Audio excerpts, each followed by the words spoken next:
As the night stretches gently across the rooftops of the sleeping town, a low mist gathers in the narrow alleyways, soft and silent as breath.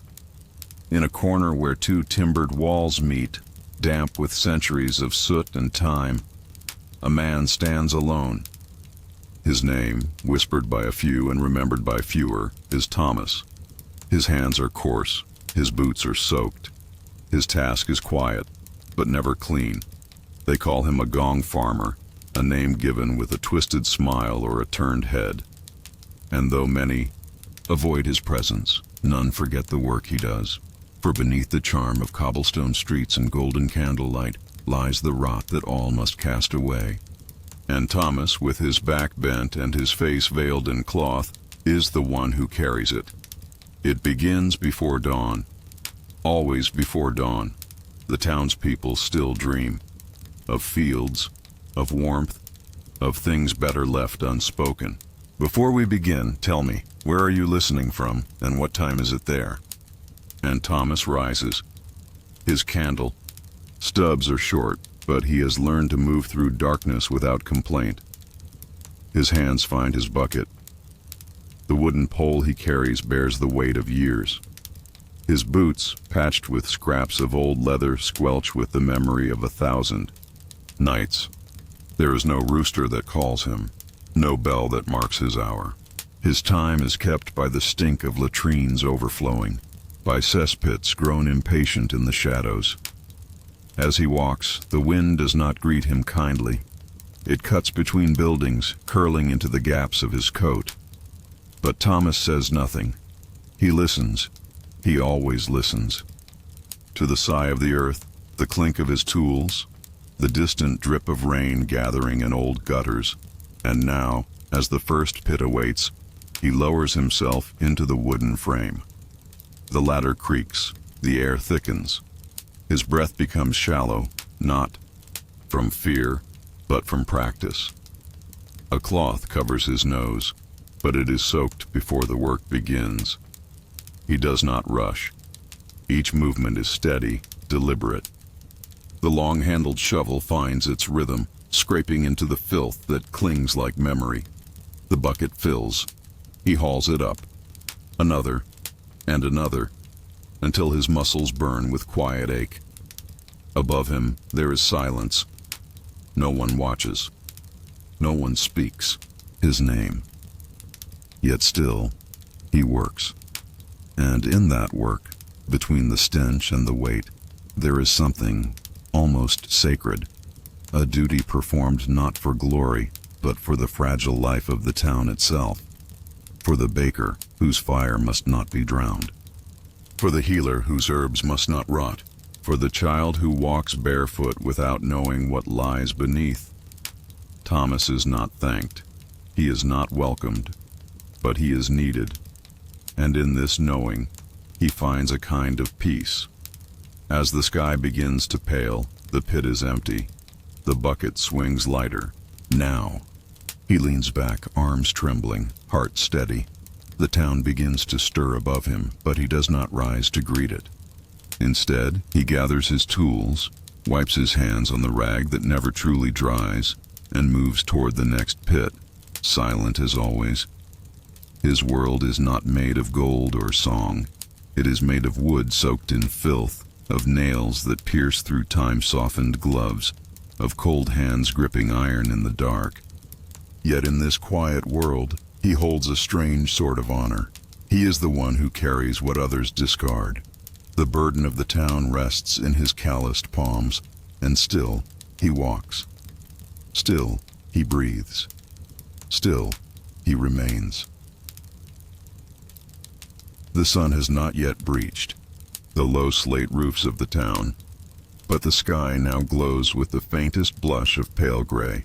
A cock crows from somewhere far off, its voice thin against the weight of damp morning air. Thomas doesn't pause at the sound. He's already moving through another narrow lane, one shoulder brushing against crumbling plaster, the other shadowed by jutting beams overhead. He knows these paths by heart, knows where the ground dips just enough to collect runoff, where the stones are slick, where the rats dart when startled. His steps are slow, careful, not out of hesitation, but to spare what strength he has left. The next cesspit lies behind a butcher shop. He knows it well. The wall beside it is marked with dark streaks where blood and brine have seeped over the years. The smell here is heavier, not just human waste, but animal fat, salt, and the sour edge of rotting offal. It clings to his tongue, like a memory that refuses to fade. He sets down his buckets again, one by one, and waits. For a breath, for a heartbeat, for the soft sound of something moving beneath the wooden slats of the pit. Sometimes it's rats, sometimes worse. Still, he does not flinch. With his gloved hands, he begins to pry open the covering. The wood groans as if protesting its fate. Beneath, the darkness yawns up at him, thick and damp, layered with the waste of weeks. Steam curls from its surface in the cold air. The first shovel breaks the surface with a wet squelch. He's grown used to that sound. It no longer turns his stomach. Thomas works in rhythm. Scoop, lift, empty. Scoop, lift, empty. His back protests, knees locking on the uneven stones, breath held shallow beneath the cloth over his face. The sun, now rising, spills weak light across his shoulder, but he does not turn to look. He works until the pit sighs in relief, emptied of its burden, and then he moves on. There is no celebration, no thanks, only the next street, the next gate. He passes a baker's boy who scrunches his nose and steps wide around him. Thomas does not blame him. He remembers being young once, before the work claimed his hands. He remembers holding his breath when men like him passed through the village square. But now, his breath is no longer held.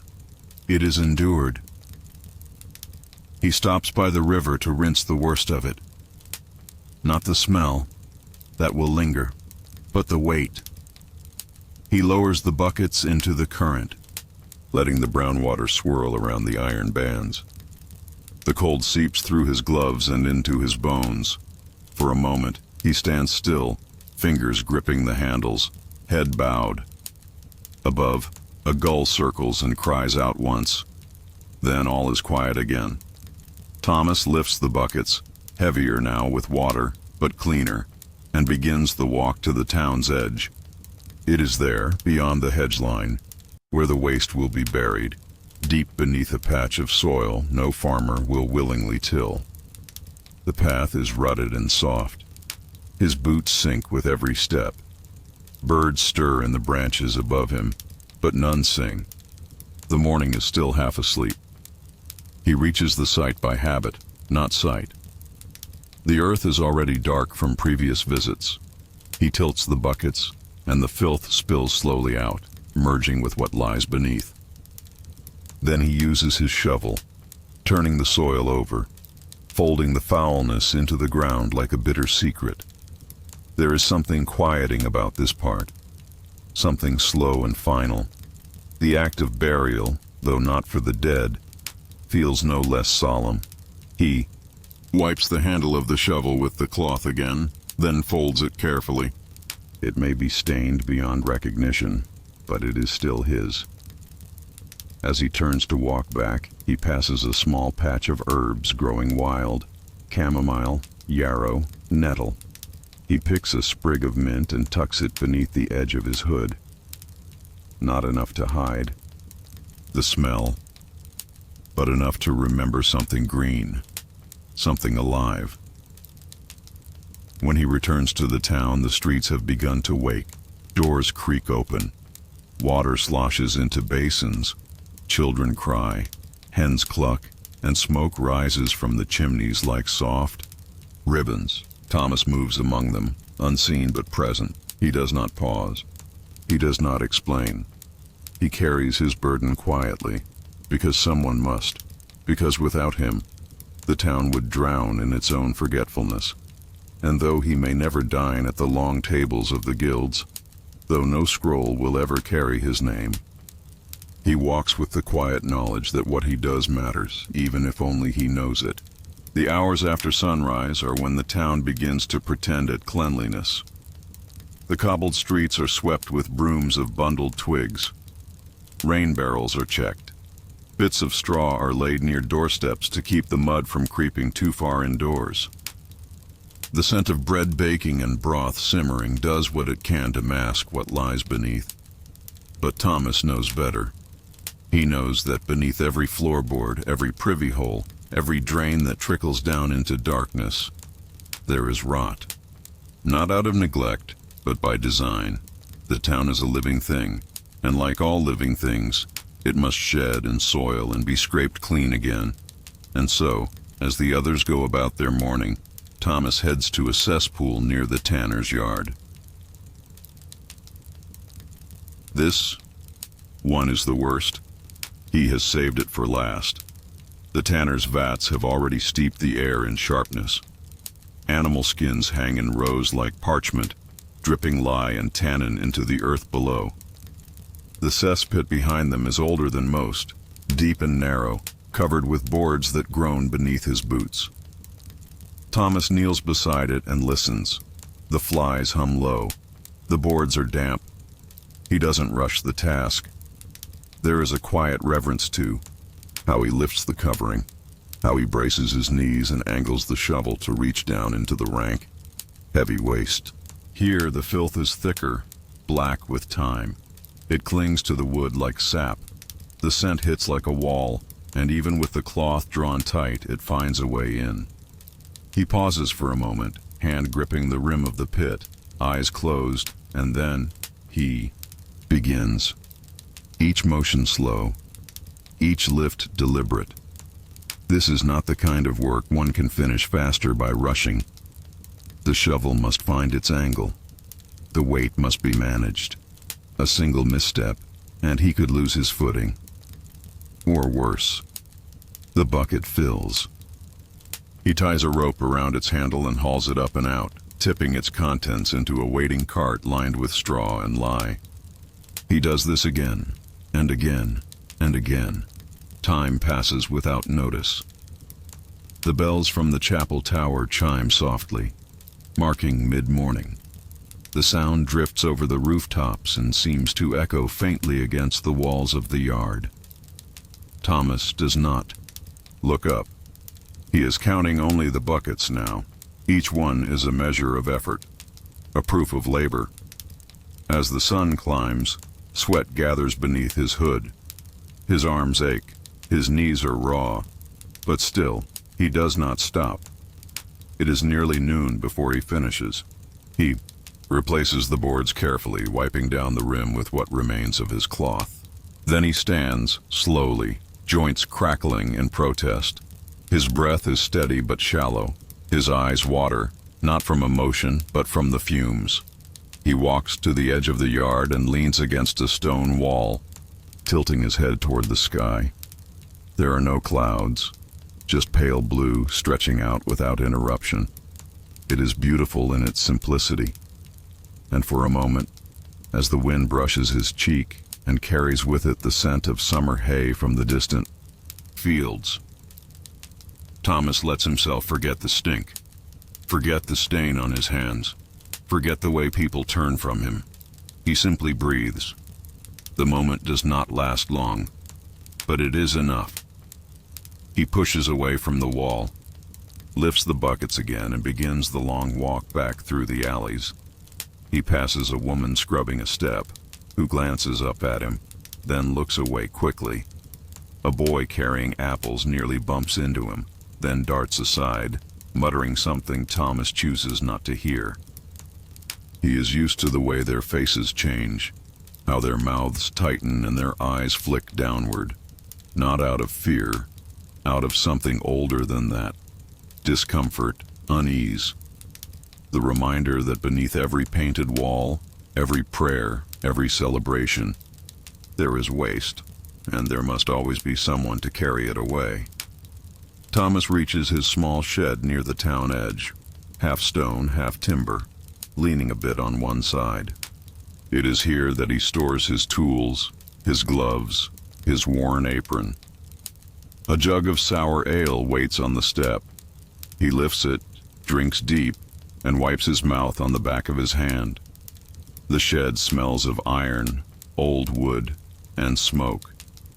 It is the only place in the town where he feels he belongs. Inside, a single bench rests against the far wall. Beside it, a bucket of clean straw.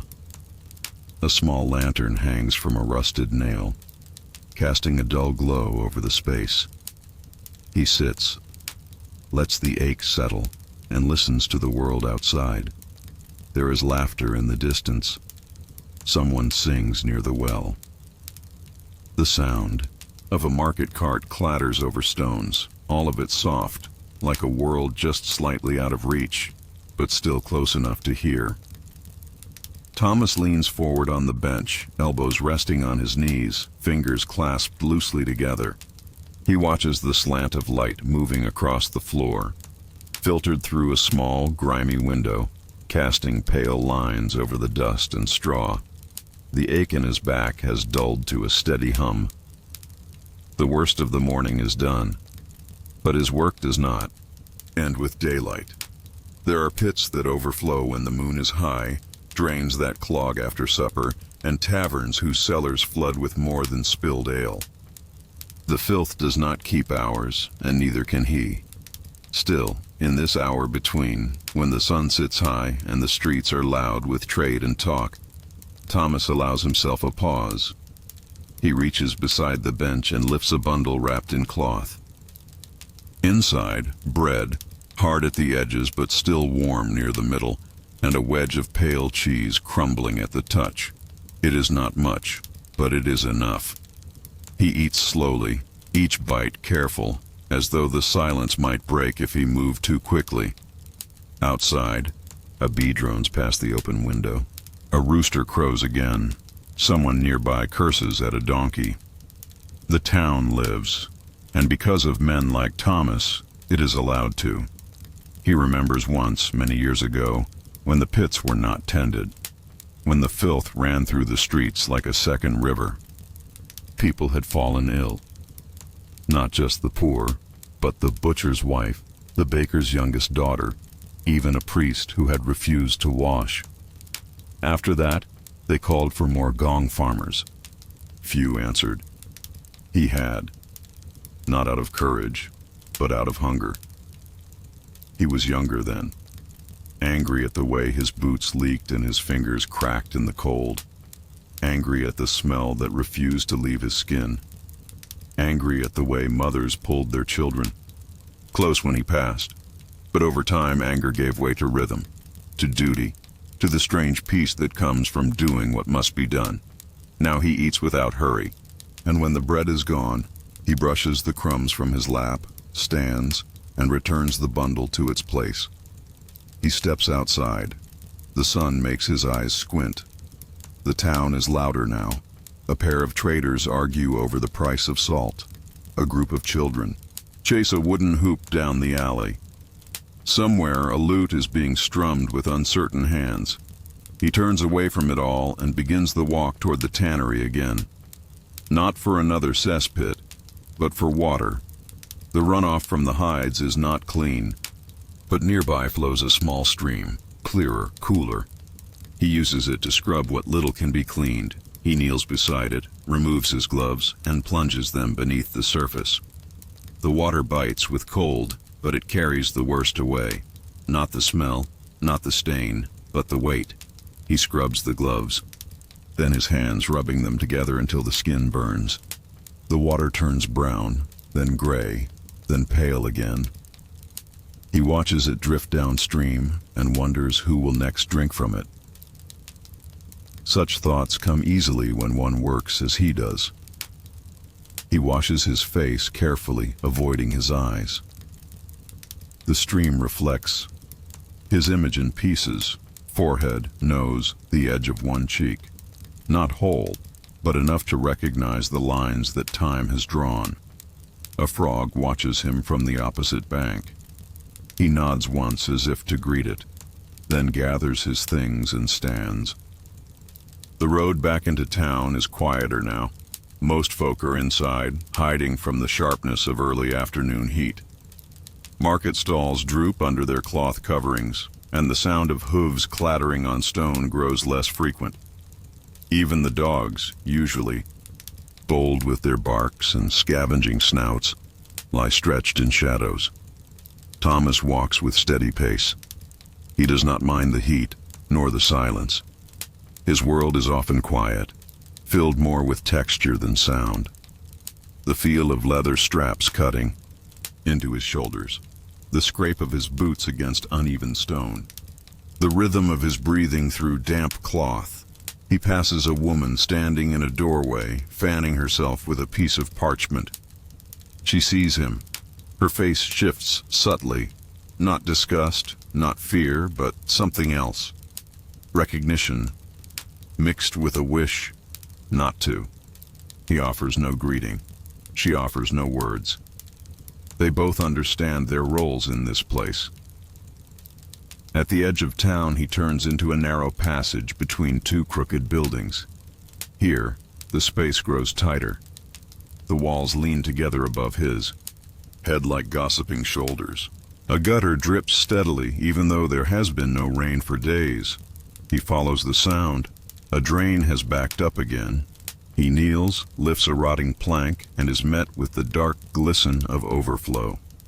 It bubbles and seeps, thick and slow, smelling of night soil and neglect.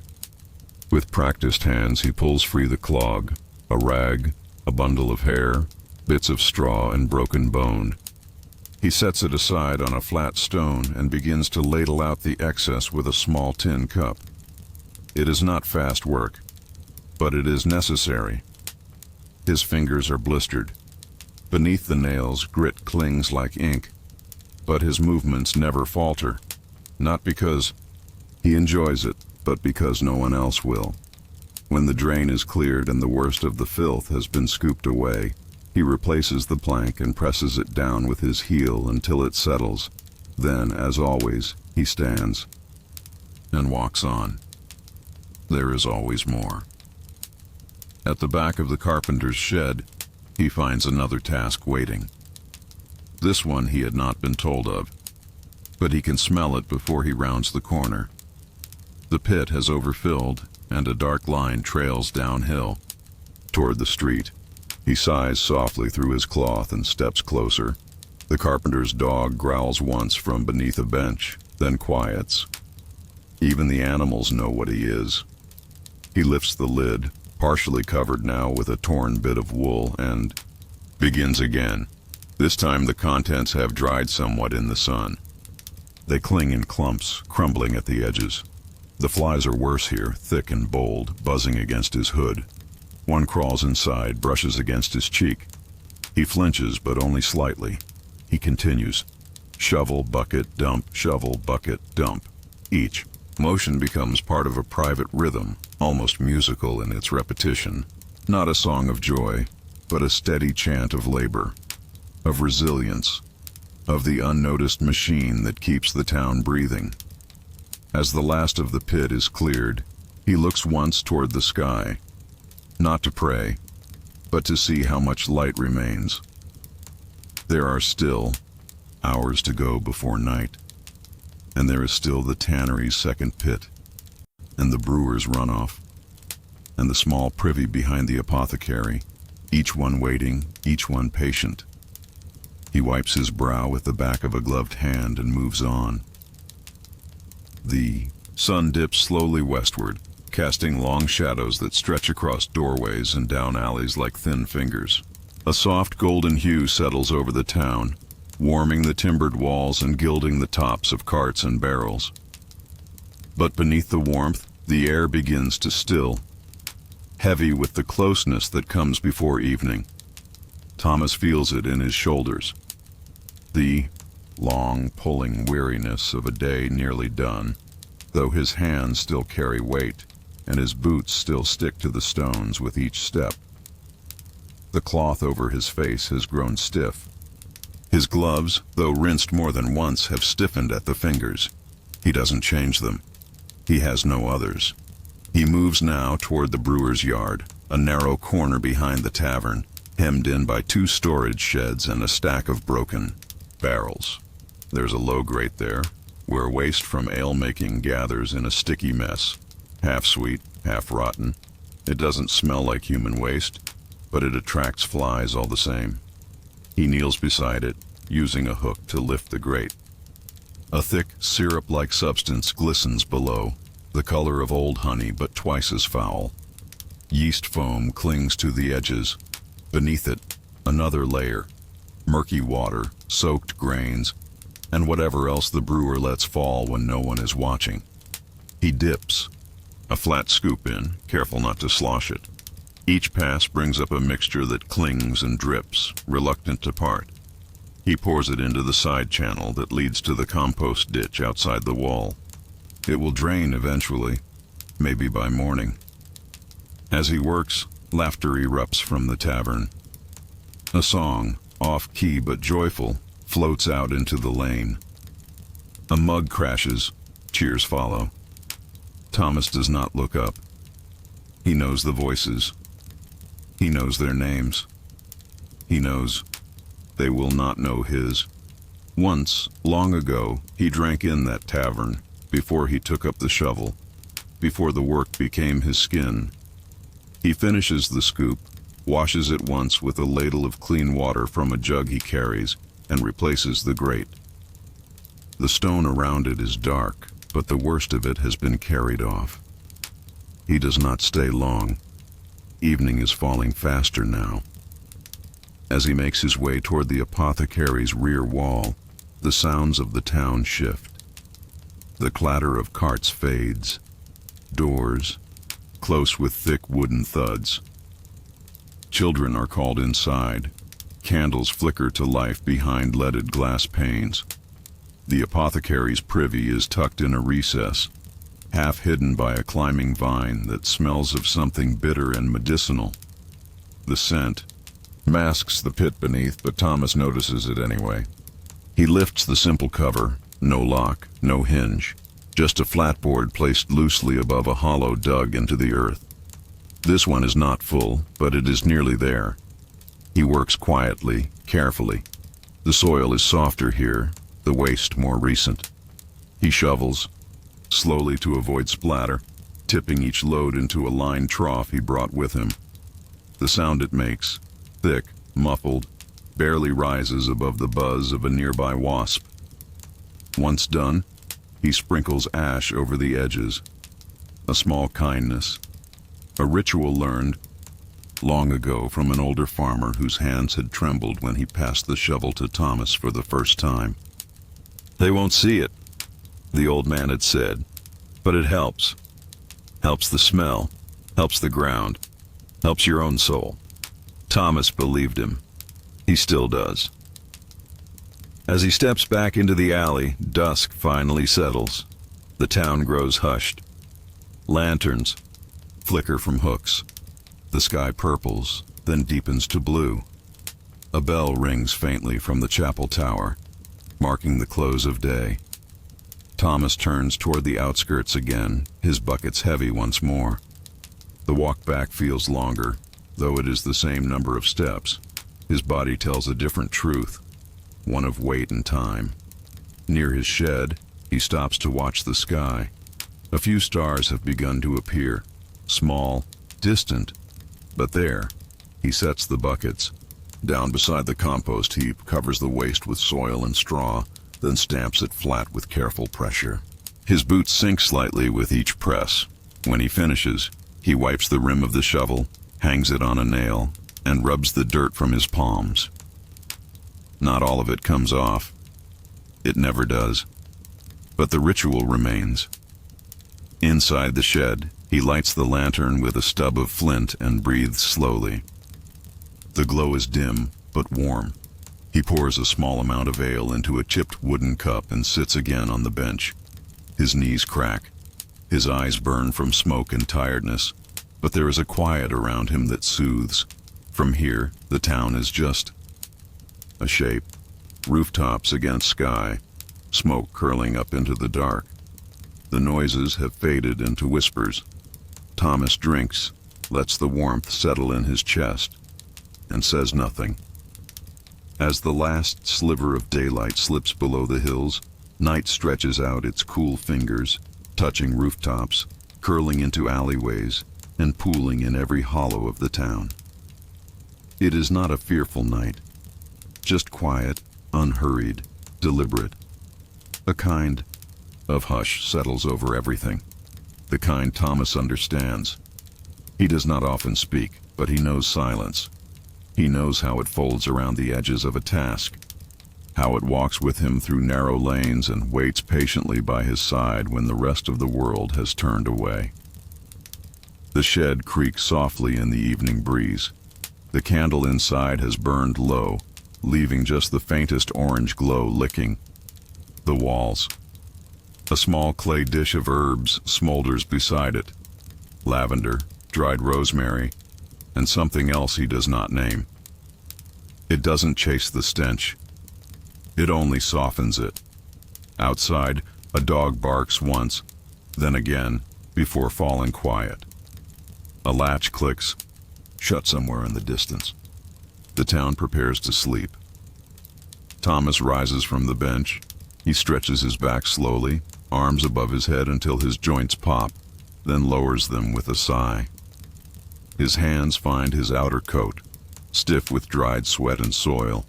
He slips it on and tightens. The tie around his waist. One last round remains. He doesn't have to do it, but he always does.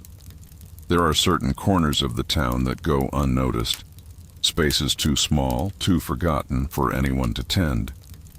A broken gutter behind the fishmonger's stall, a mossy alley near the dye-maker's workshop, a hollow near the old garden wall where the stone has shifted just enough to collect runoff. He makes his way to them now, guided by lantern light. The town at night is a different place, not dangerous, not threatening, just distant.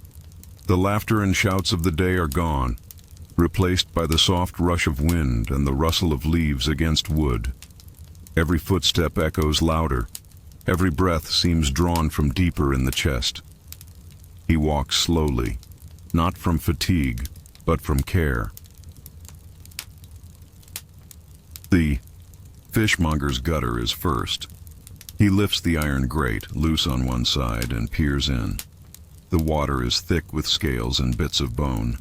He clears them by hand, dragging a hooked rod through until the trickle flows again. The smell is sharp, but brief. He replaces the grate and moves on. The alley behind the dye makers is next. Here, the earth is stained blue and green and red from years of spills. The puddles are thick and glossy, catching light like oil. He drags a narrow trench through the muck with a short spade, letting the pooled water slide toward the nearest drain. It moves slowly, thickened by pigment and time. At the old garden wall, he pauses. There is no filth here, only stillness, and something else. A small flat stone has been placed where the runoff gathers.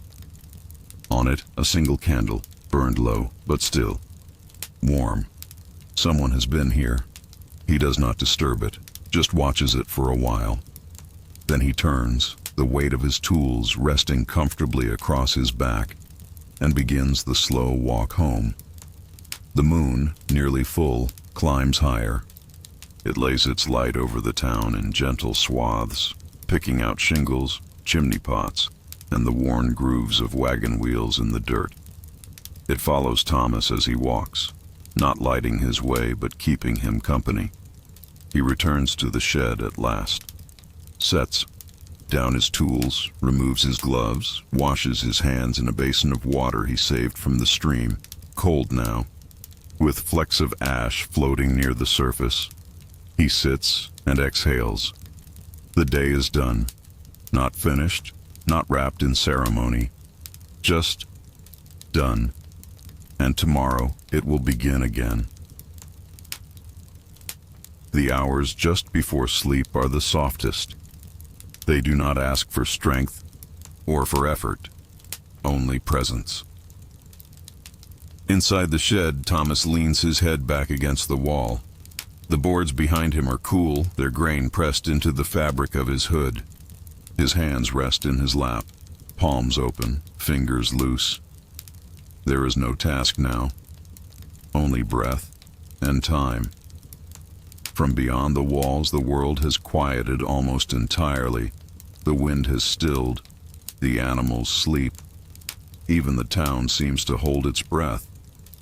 And in this stillness, a memory drifts in, not a strong one, faint, like a worn thread pulled from an old coat. But it settles gently. He remembers the voice of his mother, soft and lined with weariness, telling him stories as she cleaned vegetables by candlelight. Stories of saints and devils, of travelers who lost their way, of rivers that whispered names in the night. He had listened while tracing patterns in the dirt with a stick, not because the stories were true, but because they filled the silence. He closes his eyes now and listens, not for voices, but for the slow rhythm of his own breathing, in through the nose, out through the mouth, steady, like the tide, like the passing of horses on a dirt road, like the weight of a shovel swinging down into earth. Not everything in his life has been marked by difficulty. There were days of warmth, too. He remembers a midsummer once when the town had lit lanterns and lined the main square with ribbons. He had stood near the back behind the brewers and their carts and watched children dance barefoot. A girl had handed him a small loaf, crusted with honey and wrapped in cloth. He hadn't said a word. She had smiled anyway, then turned and ran back toward the music. He had never seen her again, but he remembered the bread, how it had tasted, how it had stuck to his teeth, how, for a brief moment, he had not felt invisible. He exhales slowly. His legs ache with the kind of fatigue that settles in rather than fades, the kind that doesn't ask for permission before curling into joints and muscles. But there's comfort in it, the kind of ache that means he has done enough. Outside, the moon slips behind a thin veil of cloud. The light dims. The lantern flickers. Thomas rises, his motions slow, careful, respectful of the hour. He extinguishes the flame with a pinch of damp cloth. Smoke curls upward, disappears into the rafters.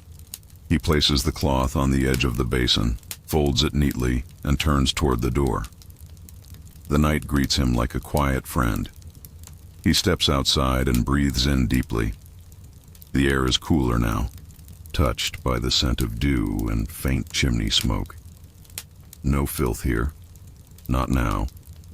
Just earth, grass, stone, time. He walks a short way into the field behind his shed, boots pressing into soft soil. The stars are faint tonight, but still present, blinking gently through the mist. He stops beside an old tree. Its branches are twisted, shaped by years of wind and the weight of snow. Moss grows thick on its lower trunk. At its base, a flat stone rests, unmarked, save for a single crack through its center. He touches it once, lightly, then sits beside it. He doesn't come here every night, but some nights ask for it. This is where his father had been buried, not in the chapel ground. There had been no silver for that. But here, where the earth was soft and the tree would remember. Thomas had dug the grave himself, had covered it with care, had returned year after year to sit just like this, not to speak, just to be, and in being, to remember. His father had been a Gong farmer too, not by choice, but neither with shame. Thomas had watched him work, had watched him age, had taken the shovel when the old man's hands had stiffened too much to grip. He doesn't know if he loves the work, but he honors it, and that is enough. The grass beneath him is damp, but not cold. It carries the warmth of the day still locked within the soil, fading slowly, like a memory losing its edge. Thomas lets his hand rest against the earth, fingers curled but not grasping. The quiet here is different than the quiet in the shed. It is older, deeper, the kind of silence that grows out of long roots and fallen leaves. It doesn't ask anything of him, it only receives. The stars above are fewer now, hidden behind a slow-moving curtain of low cloud, but their presence is felt all the same, just as the weight of his father's shovel had once remained, even after he set it down for the last time. He leans back slightly against the tree trunk, its bark rough but familiar. This was the first place he had ever buried anything. Not waste, not rot, but blood and bone and love. In those early days, when grief had been raw and sharp, he had spoken aloud here. Quiet things, not prayers. Just memories, apologies, words that had no need to reach anyone's ears but his own. Now he does not speak. There is no need. The earth remembers, and so does he. As the wind shifts, bringing with it the scent of turned soil and crushed nettles, Thomas closes his eyes. Not to sleep, but to rest. He listens again, as he often does, not for danger, but for life. A moth's wing brushing against a reed, a bat passing overhead with the faintest flutter, the sigh of distant branches, the echo of a door creaking shut somewhere at the town's edge, and, far away, the low murmur of someone's voice, too faint to understand, but warm enough to recognize as human. It is enough. He stands slowly, one hand steadying him against the tree. His knees crack again, but he pays it no mind. The ache is part of him now, like his name, like his work, like the smear of dirt beneath his nails. He brushes the seat of his trousers, tugs his coat tighter around his chest, and begins the slow walk back toward the shed. The moon is half hidden now. The path is darker, but he does not stumble. He has walked this way many times. The ground knows his feet. The grass bends and rises again beneath his tread. Even the air seems to part for him, gently, as though out of respect. At the shed, he opens the door quietly, as if someone inside might be sleeping. He steps in, sets down his outer coat, removes his boots, and sits on the bench again, barefoot now, his toes curling slightly against the packed earth floor. His tools rest in the corner, washed and lined up neatly. The shovel, the hook, the long-handled scoop, even the iron grate pry he uses for the older drains. He looks at them for a moment, not with pride, but with recognition. These are the companions of his life. They have shaped him as surely as stone shapes a river. He reaches for the small linen bag near his bench. From within it, he pulls a length of twine, a stub of soap, and a bone-handled knife dulled by years. Carefully, almost absently, he begins to trim the frayed edge of his gloves, smoothing what little he can. Not because anyone will notice, but because it matters. Because these small acts of care, of attention, are the threads that hold a man together when no one else does. Outside, the wind picks up again, whistling softly through the cracks in the timber walls.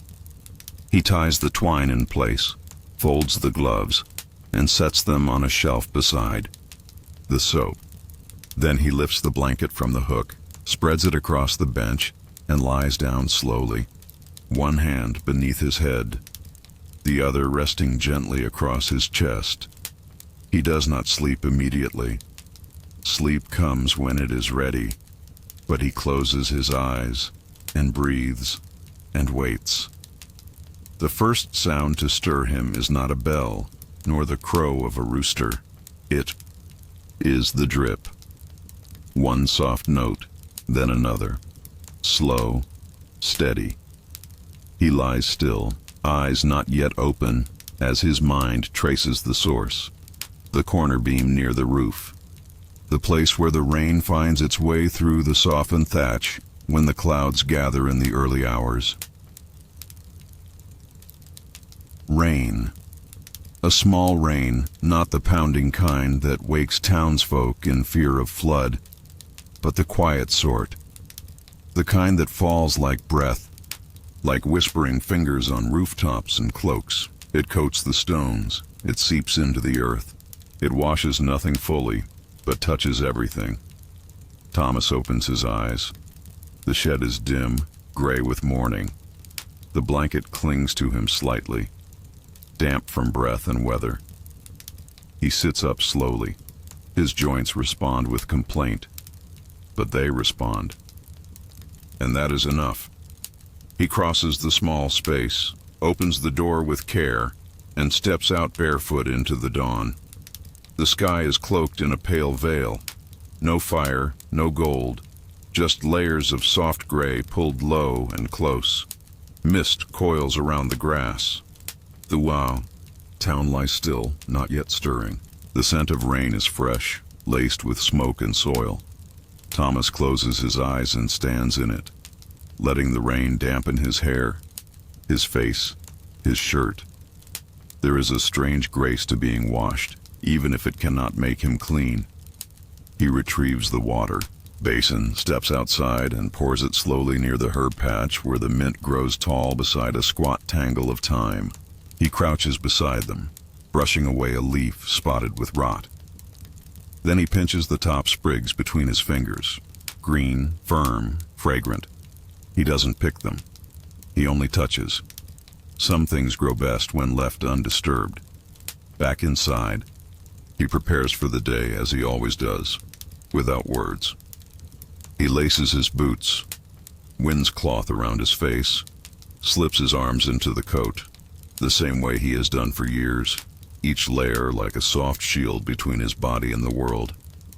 His tools wait by the door, but today he pauses. Not for long, just a moment. His hand rests lightly on the doorframe. He breathes in, then out, and steps into the day. The streets are darker in the rain. The stones gleam, but they are slick, tricky.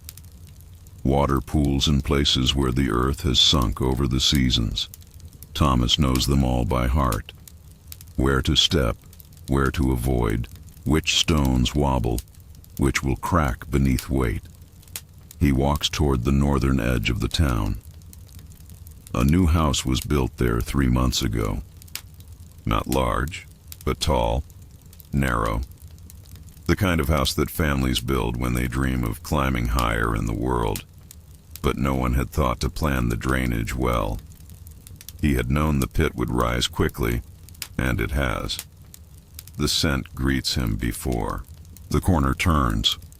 He stops beside the small fenced yard, sets his bucket down and removes the cover from the pit, just a slab of flat stone already stained with rings. Steam lifts from beneath it, merging with the mist. The rain does little to help. If anything, it has fed the pit. He kneels, positions the shovel, and begins. There is a different weight to wet waste. It clings in loops, slides slowly, resists the clean break of the blade. His arms tire faster this way. Each lift is a full effort. The rain wets his sleeves and seeps through to the elbows. But he does not stop. He never does. Because the pit must be emptied. Because the family who lives here does not yet understand what it means to forget it. The mother had looked at him once, 3 weeks ago, as he passed beneath her window. Her face had been pale, her eyes wide. But she had not turned away. She had not closed the shutters. That had surprised him. He remembers things like that, small mercies. He finishes the pit, covers it again, and moves on. He walks south, his steps slow, buckets swinging slightly at his sides. The rain continues, not heavy, not loud, just constant. It gathers in the folds of his coat, in the brim of his hood, trails down his sleeves like forgotten tears. There are no children playing in the lanes now, no doors left open. only the quiet sound of townfolk moving behind their walls, behind curtains and shutters. Their lives still turn, but out of sight. The rain grants privacy to all things. Thomas moves through it unnoticed, and in that invisibility, he finds a certain peace. He turns onto Tanner's Row, the street lined with vats of souring hides and draped skins. Even in the rain, the stench rises, sharp, animal, ancient. But he has grown used to it. The tanner himself nods as Thomas passes, not with friendliness, but with acknowledgement. A rare thing. Respect of any kind is not something a Gong farmer gathers easily. He reaches the second pit, tucked behind the curing shed. This one has been leaking for days. He'd seen the signs, flies swarming near the ground, the soil growing dark and soft, the faint, bubbling slick rising along the seams. Now it is near spilling. He removes the cover slowly. The stench is immediate, fierce, a wave of old rot and newer waste and damp leather and blood. It wraps around him, sinks into his clothes, finds every open thread in his coat. He does not gag. He does not cough. He simply breathes through it, shallow and practiced. Then lowers the bucket into the darkness and begins. The pit is deep, older than many, built long ago when the tanner's father still worked these vats. The layers of waste are dense, compacted, with time. They do not come up easily. He has to twist the shovel, rock it side to side, dig with care so the wooden walls do not cave. He works until his arms shake, until his knees ache, until the muck rises slower with each pass. And still, he does not stop. This work is not about speed. It is about completion, about leaving no rot behind. When he finally lifts the last bucket, he wipes the handle of the shovel with his cloth, folds the rag into his coat, and lowers the cover back onto the pit. It lands with a dull, wet thud. He stands there for a while, breathing through his sleeve, then nods once to the shed wall, as if to the memory of the man who built it. He turns and begins again. The rain begins to soften by the time he returns to the main road. The bells in the chapel ring once. Just once. Not to mark an hour, but to summon a priest. Someone is dying. Thomas pauses in the middle of the lane. He looks toward the chapel's spire, its shape blurred through the mist and rising smoke. Death is no stranger here. Not to him, not to the town, not to any place where filth and fire and cold share the same narrow streets. He thinks of the man who once lay near death in the alley behind. The blacksmith's, fevered, forgotten. Thomas had found him there, muttering to himself, soaked in sweat, with flies gathering near his lips. No one else had come. Thomas had brought him water, left him a blanket, gone back 3 days later to find the man gone. No one ever mentioned him, not the priest, not the smith, not even the children who used to play. Near the forge, some lives go unnoticed, but not by Thomas. He carries them, quietly, as he carries everything. The street has grown quieter since the bell. Even the rain feels more hushed, as if it too has paused in reverence for what may soon be passing. The townspeople do not speak of death loudly, not unless it's a noble or a scandal, but they feel it, like a shiver under the skin, like breath held at the wrong moment. Thomas continues walking. He does not quicken his pace. He knows that death will take whom it takes, whether the town rushes or holds still. It has no need for ceremony, only space. And space, in a place like this, is always in short supply. His path leads him now toward the older part of town. The buildings here lean more heavily on one another. Their beams are warped, their shutters crooked, their roofs patched with whatever could be spared. Yet there is life here, quiet and enduring. He stops outside a house with ivy crawling up its side, creeping over the windows like fingers trying to hold it in place. The pit behind this house is small, barely more than a hole lined with stone. But it fills quickly, especially in winter, when no one leaves for the public latrines and all things are done indoors. He has visited this one many times. The woman who lives here, Agnes, is old, but sharper than most. She walks with a stick made from ash wood and a will that refuses to bend. She always leaves a bundle for him, a cloth-wrapped loaf or a bit of salted root, or a handful of dried beans when harvest has been kind. He finds one now, waiting on the stone beside the pit, wrapped in waxed cloth, warm from the hearth. He does not open it yet. He tucks it inside his coat, near his chest, and begins his work. The pit is not full, but it smells of sickness. He can tell, not from the strength of it, but from the edge. The thin, sour sharpness that does not come from rot alone. The scent of a body losing its strength. He says nothing, only works. The stones around the pit are wet, slick with rain and time. He kneels carefully, steadies the bucket, and begins scooping. The sound is gentler here, no splash, just the hush of wet earth sliding into the pail. Behind him a window creaks, open slightly. He doesn't turn.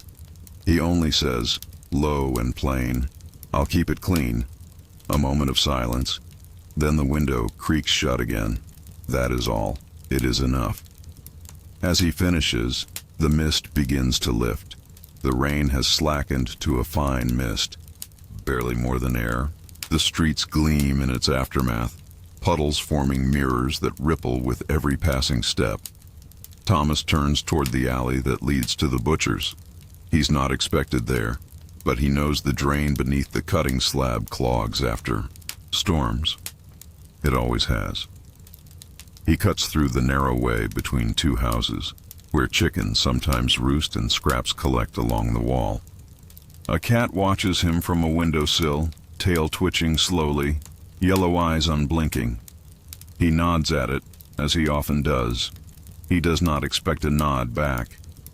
The alley opens onto the butcher's yard. The smell of old blood greets him, as familiar as bread.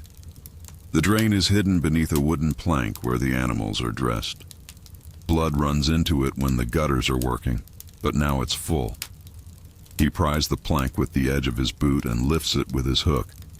Beneath, a mix of rainwater, fat, and meat clogs the grate. He kneels, scoops, lifts, wipes the iron clean. It is not his job. No one paid him for this one. But he does it anyway, because the butcher's boy once gave him a whole onion at the market. Because the dog that sleeps behind the smokehouse knows not to bark when he passes. Because a clean drain can mean the difference between flies and a fever, because it matters, because someone must. By the time Thomas finishes at the butcher's yard, the sky has begun to lighten again, not with sunlight, but with the soft gray that comes after rain.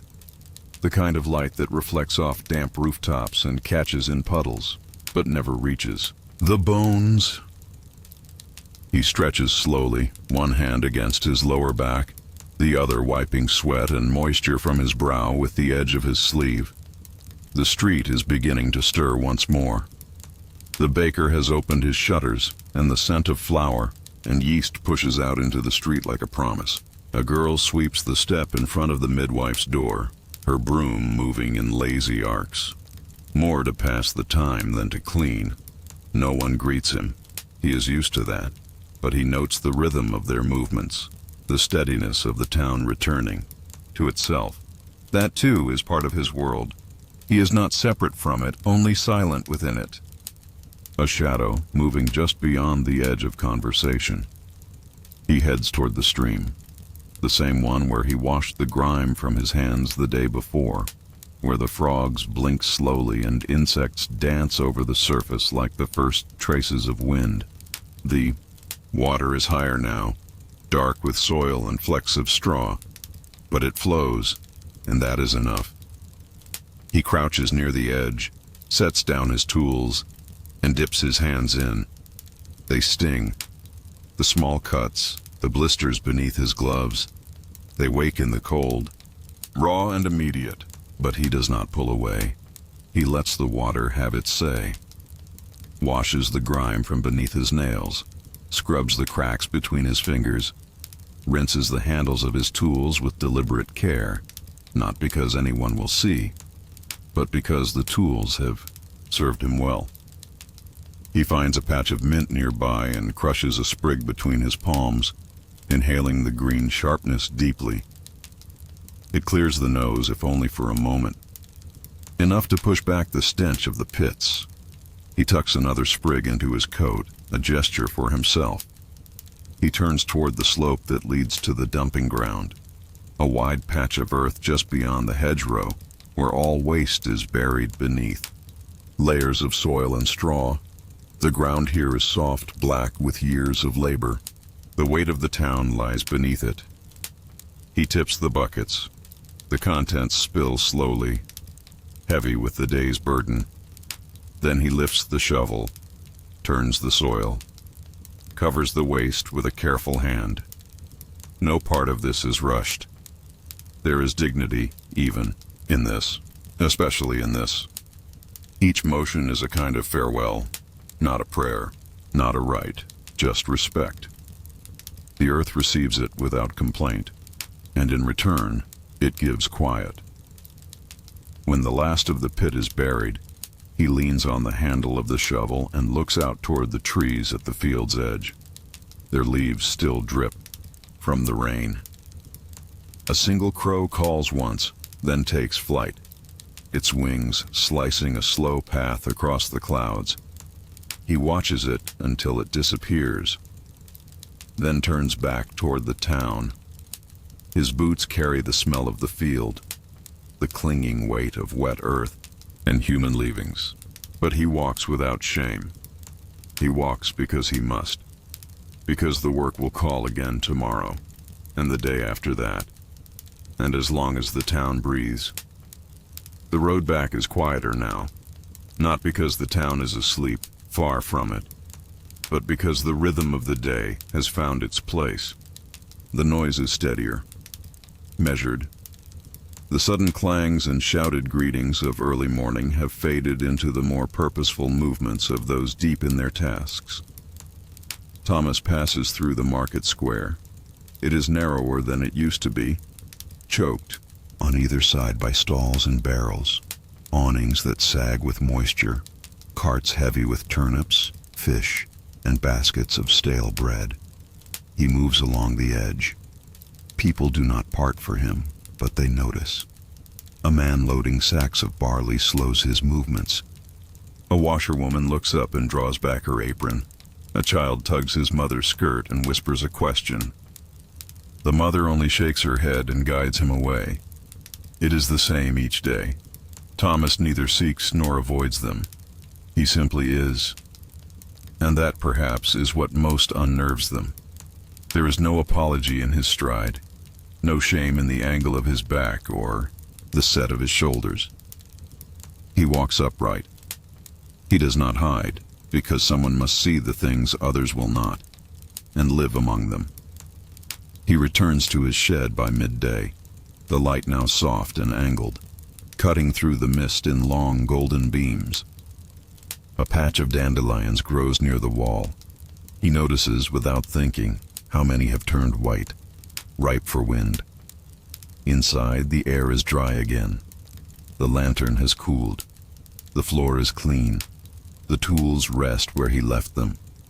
He sets down the buckets, removes his coat, unwraps the cloth bundle left for him by Agnes. Inside, a small heel of bread, a slice of smoked beetroot, a coin wrapped in string. He touches the coin, then sets it aside. He eats slowly, sitting on the bench. Each bite a reminder that someone thought of him, not as a worker, not as a smell, but as a man who still needs food, still needs warmth, still feels the weight of the world. just like any other. After he finishes, he sets the cloth aside carefully, folds it, and places it on the shelf near his gloves. He does not need many things, but the things he has, he tends. He lies down on the bench just for a while, not to sleep, but to rest, to feel his body settle. His arms are tired, his legs heavy, but his breath remains steady. From this place, he can hear the faint echo of town life, the sound of a broom against stone, the creak of a distant cart, the low hum of voices behind walls, and he listens, not with longing, not with envy, just with presence. He is part of that world, even if from the shadows, even if only through the footprints he leaves behind. He doesn't stay inside long. The day is still young enough for another round, and his work is never truly finished. He lifts the shovel again, not because anyone asked, but because he knows where to go. There is a small alcove behind the chapel, old half-forgotten, the kind of place where the overflow gathers because no one thinks to look until it's too late. He walks there now, passing beneath the stone arches and cracked windows that stare down like quiet eyes. The chapel is quiet. A candle flickers near the door. The priest is likely inside, reading aloud to no one, as he often does. Thomas does not disturb him. He rounds the side, passes the storage shed, and finds the hollow beneath the gutter. It has filled again. Not with the worst kind of filth, but with what's left when the rain pulls everything loose from the roofs and walls and carries it here. Bits of straw, soot, bird droppings, moss, rotten fruit, scraps of parchment with ink. Washed clean, he kneels and begins to clear it, one scoop at a time. Not because it is his duty, not because it is assigned, but because it will flood the steps if left alone, and because someone should. He works in silence. Only the scrape of metal and the rustle of leaves mark his presence. When he finishes, the water runs again. Thin, clearer, down toward the ditch beyond. The wall. He rises, brushes off his knees, and turns back toward the square. The square is fuller now. Afternoon is when the town feels most alive. When trades are struck, gossip traded like coin, and footsteps become more hurried as the light begins its slow retreat. The shadows stretch longer across the cobbles, bending toward doorways and creeping into alleys. Thomas walks through it like a man underwater. The noise reaches him, but only faintly. The motion surrounds him, but does not touch. He is not pushed, not jostled. People move without thinking, parting just slightly as he passes, as if some invisible boundary surrounds him. Not one of power, but of discomfort, of the quiet understanding that his world is made of things they would rather not see. He stops by the edge of the fountain, not to draw water, it is not meant for him, but to check the runoff drain that lines the stone base. The hole is narrow, carved long ago, almost forgotten now, but he knows it. The clog is small today. Bits of leaf, a scrap of linen, the corner of a meat wrapper. He clears it with the hook in his coat. The water resumes its slow spiral, flowing, out of sight. No one notices. He steps away without a word. From there, he moves toward the lane that skirts the brewer's yard, a narrow, uneven path that winds between low walls and stacked crates, filled with the scent of hops and barley and spilt ale.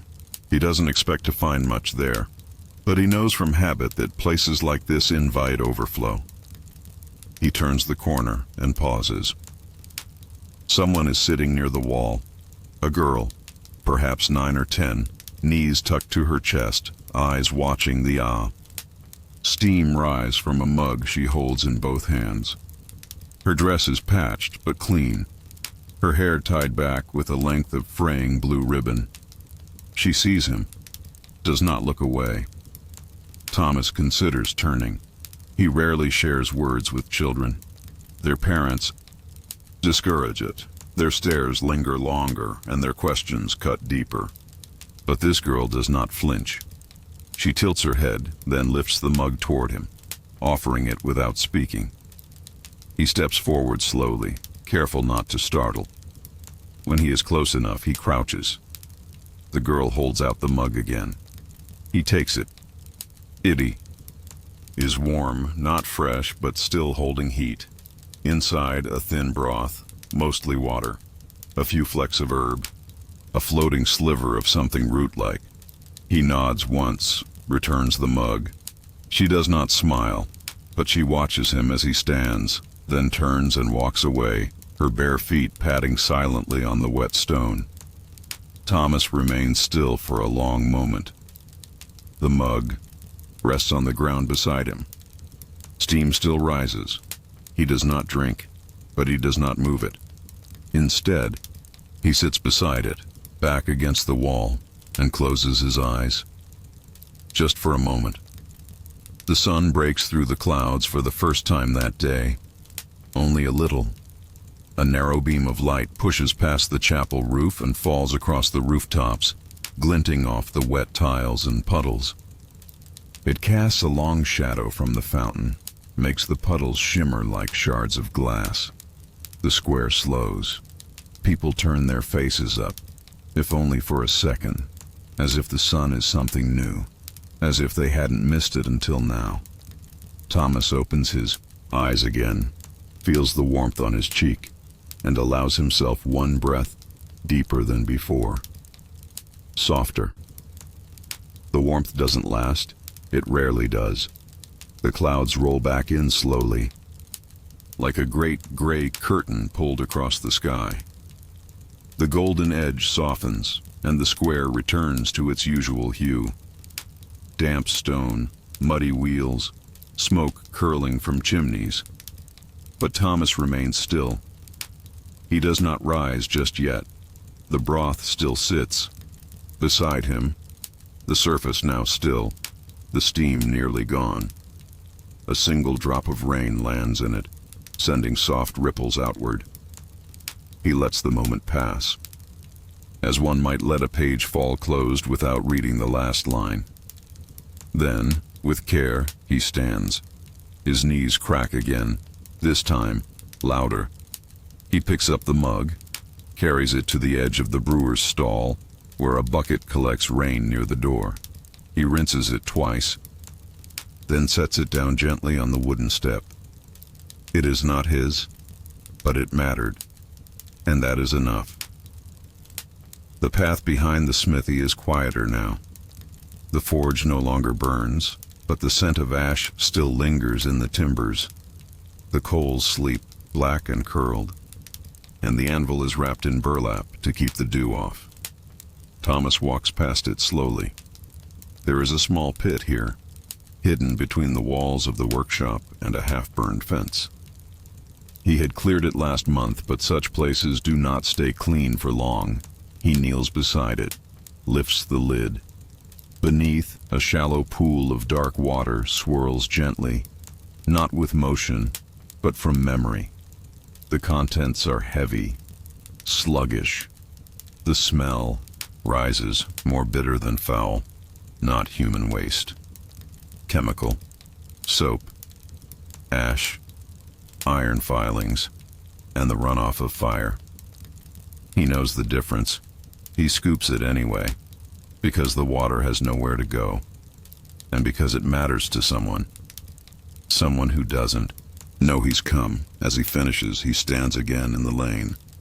The houses lean together above his head, their windows shut, their shutters drawn. Candlelight dances faintly behind one or two, flickering like breath. The sound of footsteps echoes in the distance. Someone late to supper. A bell rings once, not from the chapel, but from a home.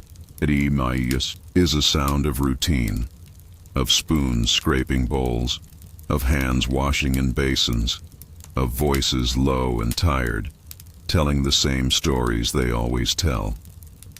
Just loud enough to remind the walls they're not alone. Thomas hears them. not the words, but the shape of them.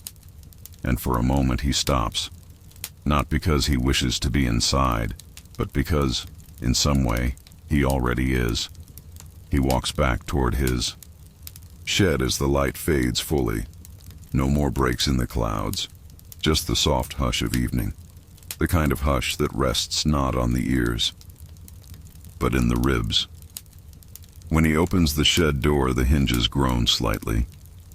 The air inside welcomes him with the scent of old wood and metal warmed by memory. He hangs his coat by the door, sets his tools by the wall, and wipes his hands on the thigh cloth that lives folded near the basin. The gloves are wet.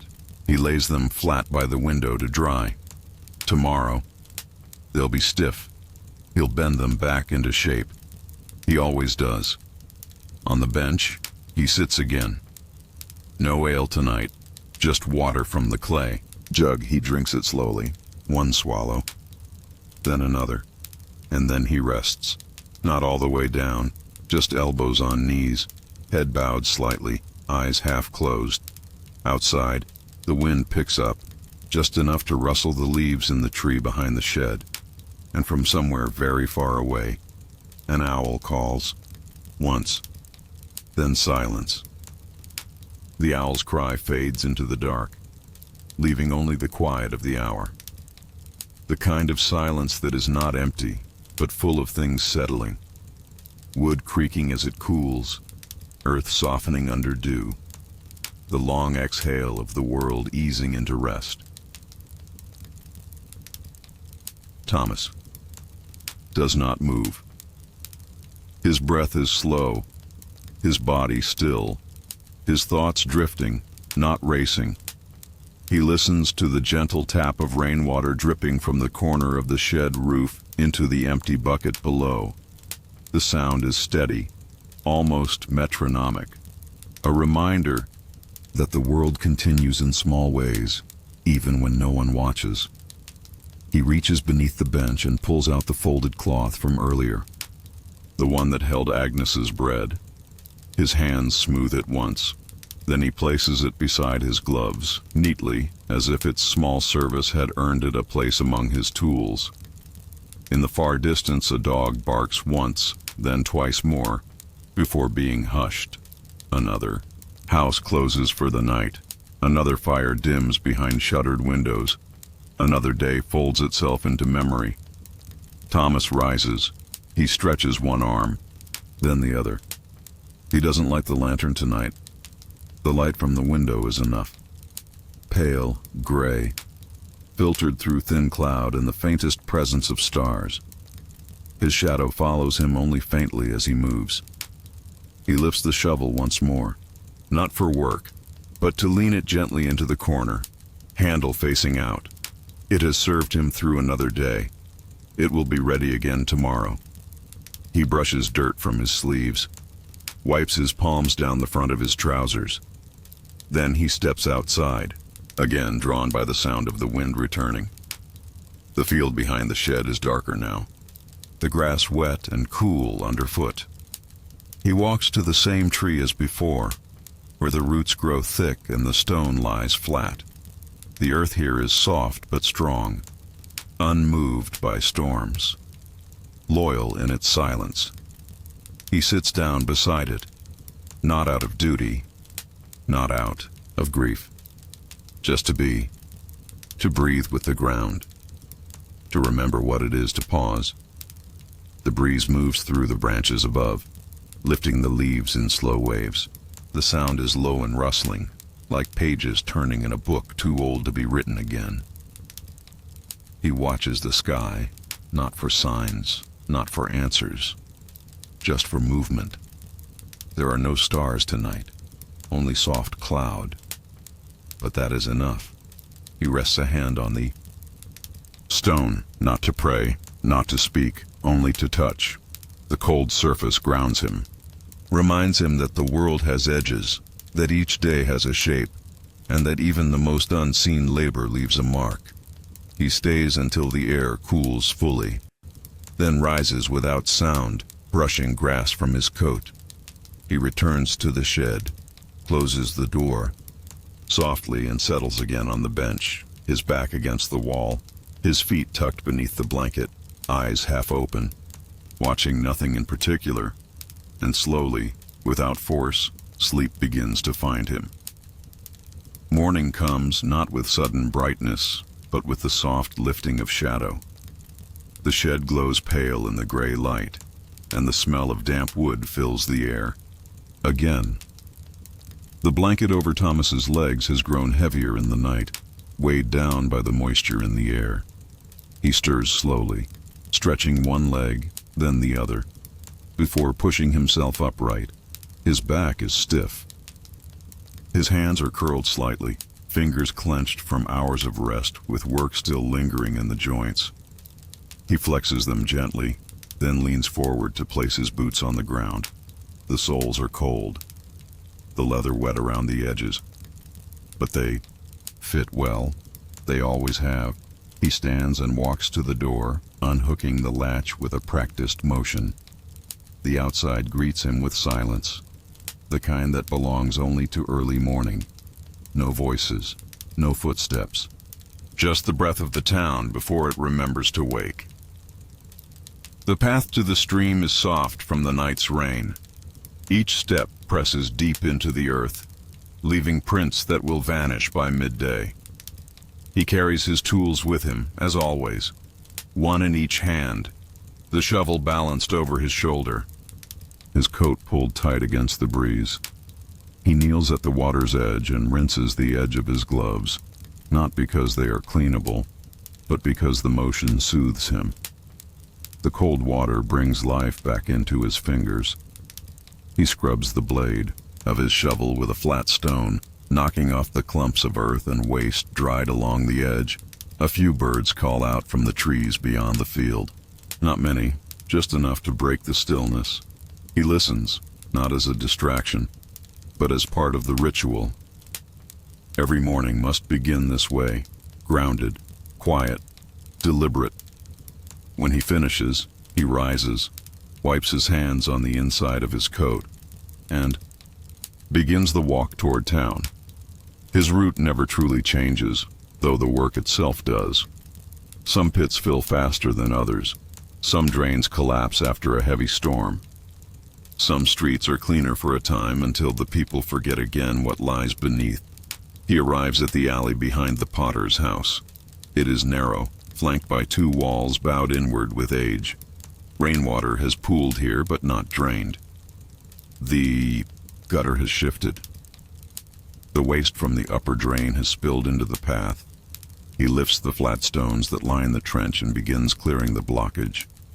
Bits of clay, scraps of paper, twigs, soap slivers. The remnants of a house lived in fully, without pause for the slow accumulation of what is cast aside as he works. Someone watches him from the corner window. A man, middle-aged, rubbing his beard with one hand and sipping from a wooden cup with the other. He does not look away, but neither does he wave or speak. Thomas does not acknowledge him. The watching is part of the work. The turning away, the silent witnessing, the swift closing of shutters. He has seen it all before. When the trench is clear, he replaces the stones carefully. They are slick, and one wobbles. He adjusts it twice before it lies flat. Then he tests the water with a ladle, pouring it slowly down the upper edge. It moves cleanly now, a single stream sliding through the gap and disappearing into the soil. That is enough. He moves on. He walks toward the lower quarter, where the houses are packed tighter, and the streets hold their shadows longer than the rest of the town. Here the smells are different, less smoke, more damp. The stones are often slick from leaks that never dry, and the alleys grow narrower until only one man can pass. This part of town does not look away from him. It does not flinch, because here everyone lives close to the ground. The woman who sells fish from a wooden crate nods as he passes. Her hands are wrapped in cloth, red with cold. A boy with a sack of turnips slung over his shoulder steps aside and lets him through. A man sweeping the step of a tavern pauses, watching, then goes back to his broom. They know his work more personally. They have no distance from it. He reaches a pit behind a row of shared houses. A single cover, worn smooth in the middle from boots, stepping over it day after day. He leans down, presses his fingers into the small groove near the edge, and lifts. The stench rises at once. This is one of the older pits, dug deep but not lined well. The waste here seeps into the stone, staining it with rings that never fade. The water has gathered again, thick, dark, moving slowly even when disturbed. He kneels without hesitation. The shovel dips, lifts, tips. The work is familiar. It asks nothing new of him, but it still takes its share. His arms grow tight by the fifth bucket. His breath shortens. The mist clings to his back and neck, but he does not stop. The rhythm carries him. He empties the last of the waste into the barrel he brought with him, covers the pit again, wipes his gloves on a piece of linen he pulls from his belt. Then he lifts the barrel onto the cart and begins to pull. The wheels groan against the stones. The weight drags at his shoulders. But the motion is steady, and the street does not rise too steeply.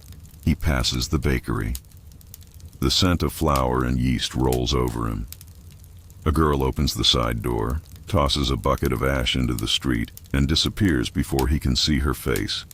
It is not unkind, just practiced. The same way people learn to live beside a river that floods, or a field that never dries. They work around the things that must be endured. He understands. He keeps walking. When he reaches the edge of town, he follows the path to the compost trench. It lies low, behind the row of hedges that marks where the town ends and the field begins. The earth here is soft with years of offerings. A grave of sorts, though no headstones rise. He tips the barrel slowly. The contents slip out with a wet sound. He uses the back of the shovel to spread the waste evenly, then covers it with straw and a layer of dry soil from the mound nearby. The work is done. He stands at the edge of the trench, shovel resting against his side, and looks toward the horizon. There is no sun, only light that brightens the mist in patches, softening the lines between earth and sky. He stays like that for a long moment, then turns back toward the town.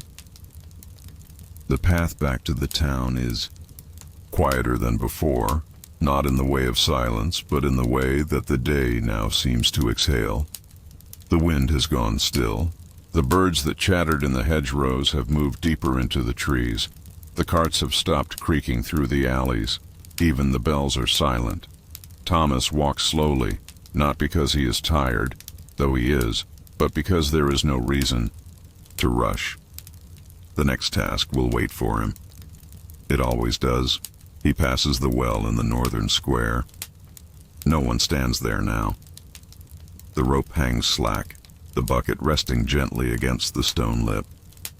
A stray dog lies curled beneath a bench, lifting its head only slightly as he passes. He nods once, a motion more to himself than to the animal. He finds himself near the dyer's workshop.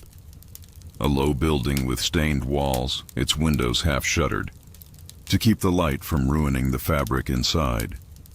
The drains here are always temperamental.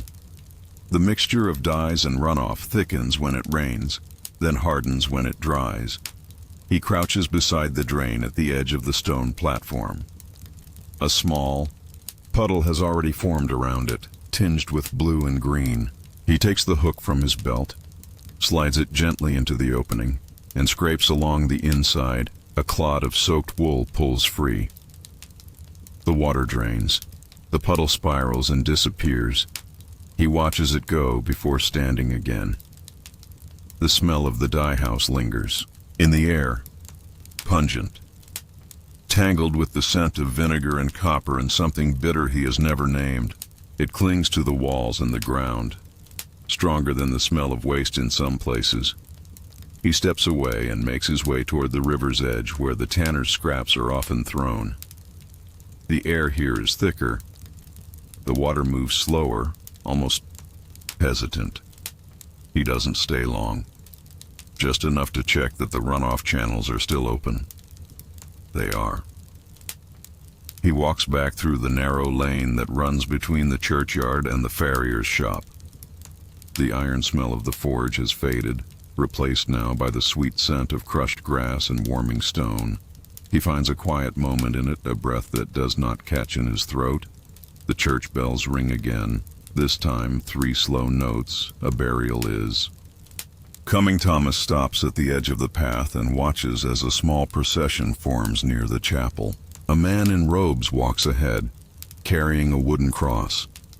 Behind him, 4 others lift a shrouded shape upon a board. Family follows. No one speaks loudly. The sobs are quiet. The footsteps steady.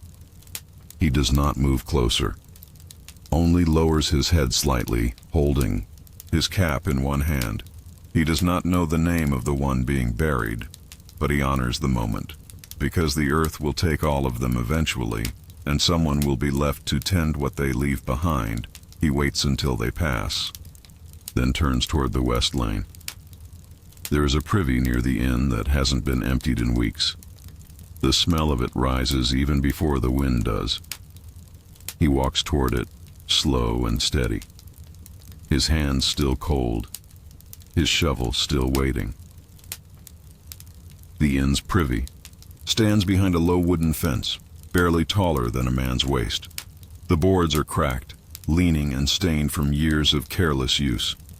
A crooked latch keeps the door from swinging open in the wind, but offers no real resistance. Thomas lifts it gently. The door creaks, not from rust, but from the swelling of wood soaked too many times and dried too few. Inside, the pit is full. The smell is sharp and rising, trapped in the still air beneath the narrow roof. He does not flinch. He sets down the bucket, the shovel, and the cloth he carries for his face. With practiced motion, he ties the cloth over his mouth and nose, then pulls the hood lower over his brow. The space inside is cramped. He crouches, shovel in hand, and begins to clear the pit. The work is slow. The waste is wet and clings to the sides, resistant. Each scoop must be guided carefully to avoid spillage. He tips the first bucket outside the door, then returns for another. By the 5th, his back begins to ache. By the 7th, his arms tremble slightly at the lift. Still, he does not stop. Voices drift from the inn's open windows. Laughter, the clang of a mug set down too hard. A few notes of a song, half remembered, off-key.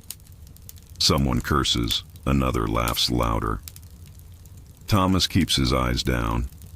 He finishes the 8th bucket, sprinkles ash over the remaining pit walls, as he always does, then replaces the cover, slides the latch closed, and lifts the filled buckets onto the small cart parked nearby. The road behind the inn is slick with mud. His boots slide slightly, but he steadies himself with a hand against the fence. The cart groans. The wheels drag. He moves it slowly, 1 foot in front of the other, past the stables, past the well, past the corners where children no longer play. When he comes near, the sun is low now, not yet setting, but losing its edge. The light grows longer, casting his shadow ahead of him on the path. It stretches thin, swaying with each step. He reaches the edge of the waste trench again. The pile is higher now. Steam rises faintly from its center. He tips the buckets, one by one, careful not to splash, then uses the flat of the shovel to spread the waste again. The motion is rhythmic, almost gentle, not hurried, never careless. He gathers straw from the stack nearby and covers the heap. The smell dulls. The soil absorbs the rest. He stands for a while, leaning on the shovel, his breath catching in short pulls from the cloth still tied over his face. He unties it slowly, lets it hang around his neck. The air tastes cleaner here, though not by much still. It is air. He lifts his face to the sky, where the clouds have begun to break again. A narrow slit of light glows near the horizon. Not golden, not grand, just pale and steady, enough to see by, enough to remember. He turns, cart empty now, and begins the walk back toward his shed. The wind picks up once more, brushing against the grasses. And the edges of his coat, it does not chill him, it reminds him he is still walking. The walk back takes longer than usual, not because the road is rough or the cart too heavy, but because the day itself is slowing. The light draws out its last moments, spreading across the stones and wood with a softness that asks not to be rushed. Shadows stretch like threads across walls and fences. Smoke from cooking fires rises in slow columns, winding through rafters and gutters. Thomas watches it all as he walks, not with longing, not with envy, just as a man who has lived long enough to see beauty in quiet things. He turns into the narrow lane behind the cooper's yard. A low pile of staves rests against the wall, still damp from the morning's rain. The smell of pitch and wet bark lingers in the air. A cat darts out from under a workbench and disappears behind a stack of barrel hoops. He stops beside the rain. Barrel ladles out a scoop and pours it over his hands. The water is cold. It runs down his wrists and drips from his elbows onto the cobblestone. He scrubs his palms together, not to become clean, but to feel the water strip away the weight of the work. Another ladle poured over his face. His breath catches, but it clears his mind. He leans forward, both hands on the rim of the barrel, and breathes. Just breathes until the chill passes. He straightens slowly, wipes his face on the inside of his sleeve, and continues. At the edge of the square, a boy chases a wooden hoop through the mud. He nearly runs into Thomas, then stops short, wide-eyed. His mouth opens, but no words come. His gaze drops to the buckets in the cart, then to the stains on Thomas's boots. The boy turns and runs the other way. Thomas does not react. He has known that look since he was a boy himself. He keeps walking past the bakers, where loaves cool on wooden racks in the window, past the cloth merchants, where bolts of damp wool are being brought in before the evening dew settles, past the chapel door, where someone has lit a candle on the stone step. The flame sways in the breeze. He reaches his shed as the last of the daylight fades. The hinges creak as he opens the door. Inside, the air is cool, dry, still touched with the scent of mint and worn wood. His tools rest where they should. The cloth is folded neatly on the bench. The jug of water sits half full beside it. He sets the cart by the wall, removes his coat and hangs it from the nail, then sits, not hard, not hurried, just settles as one does at the end of a day that asked much and gave little. He pours a small amount of water into the wooden cup, drinks, then places the cup down beside his knee. His fingers curl gently around the edge of the bench, and his eyes move slowly across the lines of the walls. He does not speak. He does not need to. The room says enough outside. The crickets begin their song, not loud, just steady. A rhythm meant for those who work after the lamps have burned down. The sound of the crickets follows him as he lies back against the bench, is not soft, not loud, simply constant, woven into the night, the same way the wind folds through trees or the slow groan of old timbers settles into the bones of a building. He closes his eyes for a moment, not to sleep, not yet, but to listen, to the scrape of leaves outside the door, to the faint creak of a shutter shifting on its hinge, to the steady beat of his own breath. His body is tired.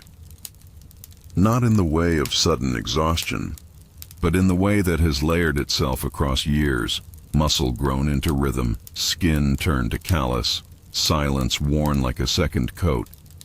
He opens his eyes again and studies the ceiling. The beams above are crooked, worn by damp and time. A spider moves slowly in one corner, building thread by thread in a space where no one will disturb it. He watches without judgment, without interest even. Just recognition. Another creature working through the night, another life that goes unseen. He rises once more, steps outside without boots. The earth is cool beneath his feet, soft from the evening dew. The stars have returned, faint but steady, scattered across the sky like ash over a black cloth. He walks slowly to the edge of the small field behind his shed. The tree stands, as it always does, solid, worn-rooted. The stone beneath it is barely visible now, swallowed by shadow and creeping ground cover. But he finds it by memory. He sits beside it, arms resting on his knees, eyes turned upward.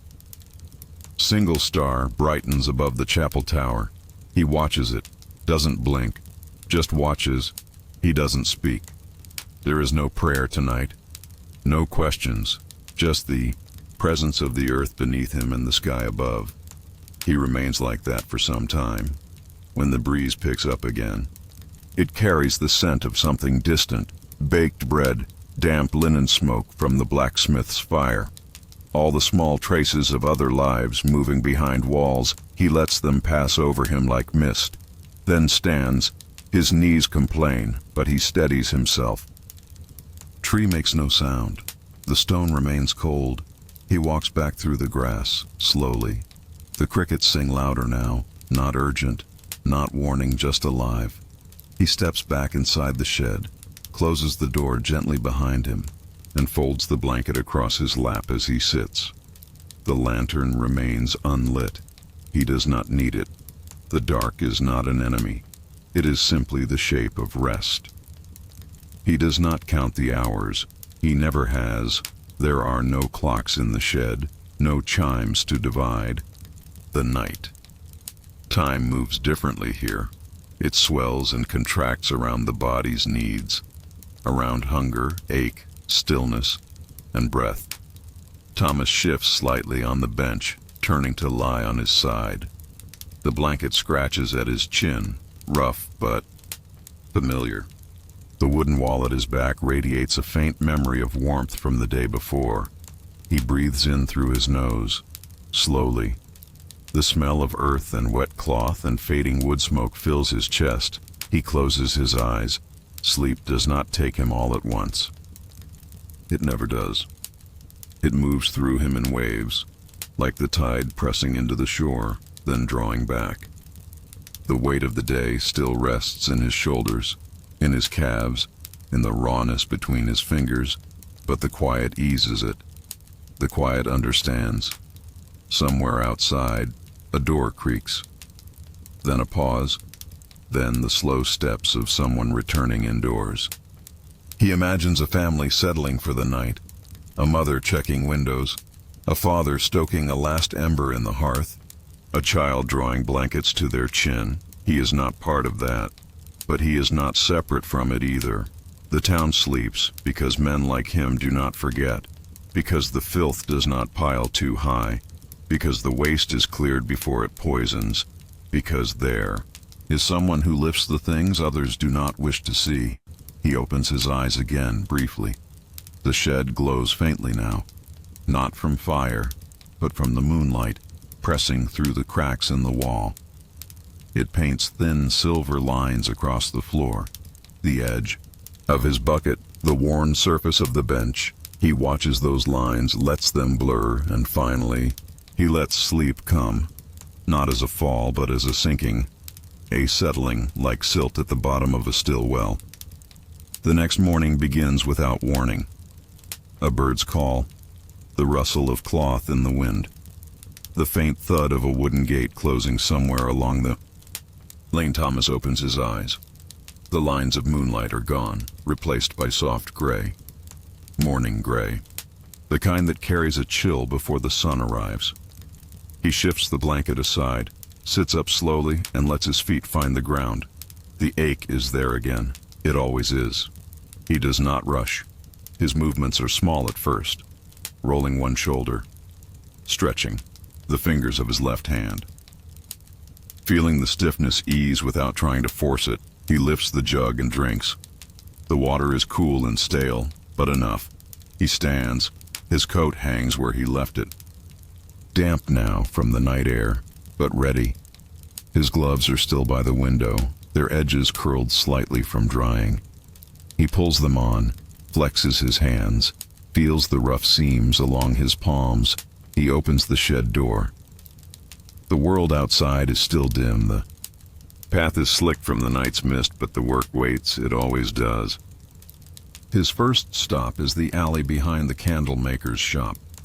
The shop itself is narrow and dark, built from uneven stones with windows that never open. The smell of tallow clings to the outside walls, thick and sour, especially in warmer months.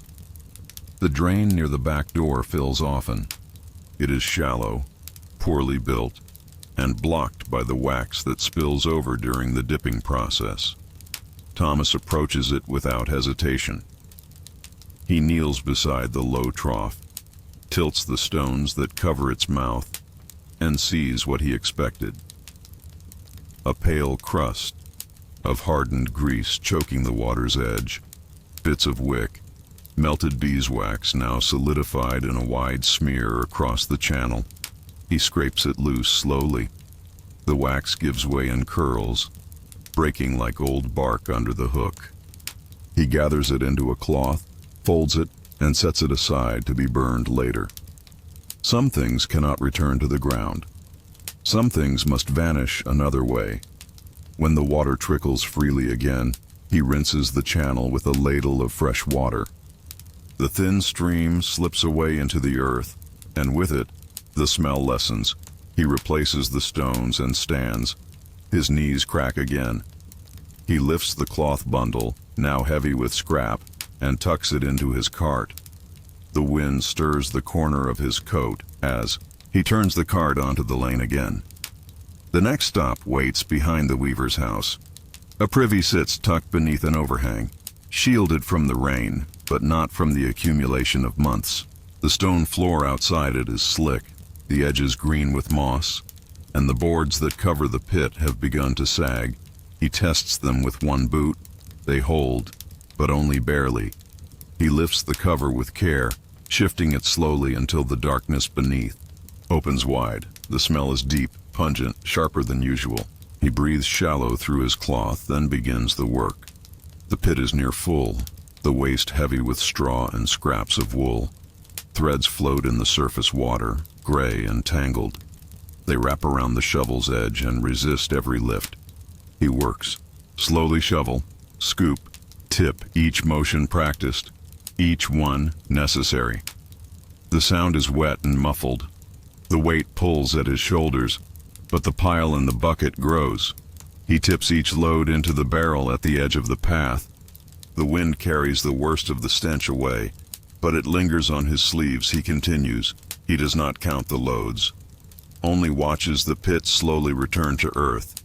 He finishes when the bottom shows, pale stone visible again beneath the muck. He sprinkles ash across the surface, waits for the layer to settle, then replaces the sagging boards. They creak in protest, but lie flat again. He stands, one more pit clean, one more place that no longer threatens to overflow. He wipes his hands, lifts the barrel, and begins the slow walk to the trench outside the town. The barrel is heavier than before, but his arms do not shake. Not yet. He pushes through the side gate and follows the rutted path beyond the hedgerow. The air smells of grass and standing water. He passes the same stone again, half buried. That marks the turn. He knows every dip in the road, every place the wheel might catch. He arrives at the trench, tips the barrel. The contents fall. He spreads them slowly, covers them, steps back, and breathes. The air at the trench is still. Even the breeze seems to pause here. It is not a place of fear nor reverence, only necessity. The trench accepts all things without question: filth, rot, ash, the forgotten weight of other people's days. Thomas stands beside it in silence, shovel in hand, eyes low to the ground. There is no one to witness this moment. There never is. But he covers the waste with care, a thin layer of soil, then straw, then another press of soil. The rhythm never changes. The action never shifts. It is the one constant in a world that rarely honors its own foundations. He presses the flat of the shovel against the mound, not hard, just firm enough to settle the layers. Then he lifts it and steps back, his boots sinking slightly into the soft earth behind him. A crow calls from the line of trees in the distance. It does not fly, it only watches. He turns from the trench, wheels the empty barrel back along the path, following his own tracks in the soil. They will vanish by nightfall, erased by footsteps, by wind, by the shifting weight of the world. But for now, they remain. At the gate, he pauses to close the latch behind him. Not because it must be locked, but because the act itself matters. He pushes the cart slowly back toward his shed, the wheels thudding softly over the uneven ground. As he walks, the sun breaks through the low cloud just a little. A shaft of light cuts through the mist and lays across the rooftops in the distance. The chapel's tower catches it first, then the roof of the inn, then the bent shape of the baker's sign, swinging slightly in the breeze. He follows the road through town, past the same people he sees each day. A woman hanging linen, who glances up and then quickly away. A man fixing a broken wheel on a cart, who pretends not to notice. A child sitting on a stoop, who watches openly, eyes wide and curious. Thomas does not speak to any of them. He moves without pause, without sound, save for the creak of the cart behind him. When he reaches his shed, he steps inside and sets the shovel down gently against the wall. His coat comes off slowly, damp with effort, streaked with earth and other things that no one speaks of. He washes his hands in the basin near the door, rubbing ash and cold water between his fingers until the worst of it slips away. Not all of it, never all, but enough. He pours a little water into a chipped cup and drinks slowly. Seated on the bench, elbows resting on his knees, the light from the open door spills across the floor, warm on the old boards, casting his shadow long and thin behind him. He watches the dust move in the beam of sunlight, tiny motes, drifting, rising, falling. They do not land. Not yet. He breathes deep and even, then closes his eyes, only for a moment. The day is not yet done. The light outside has shifted again, not yet dusk, but leaning toward it. That gentle moment where color drains slowly from the walls and the air begins to thicken. Smoke rises from chimneys more steadily now. The sounds of iron and shouting have softened. The sharp clangs of trade replaced with the clatter of pots, the muffled closings of doors, the echo of a broom brushing dust from a stoop. Thomas remains. Seated, his hands rest on his thighs, fingers relaxed, nails stained but trimmed. The cup sits on the floor beside him, a drop of water still clinging to the rim. The shed creaks faintly in the wind, a familiar groan like an old voice waking for no reason.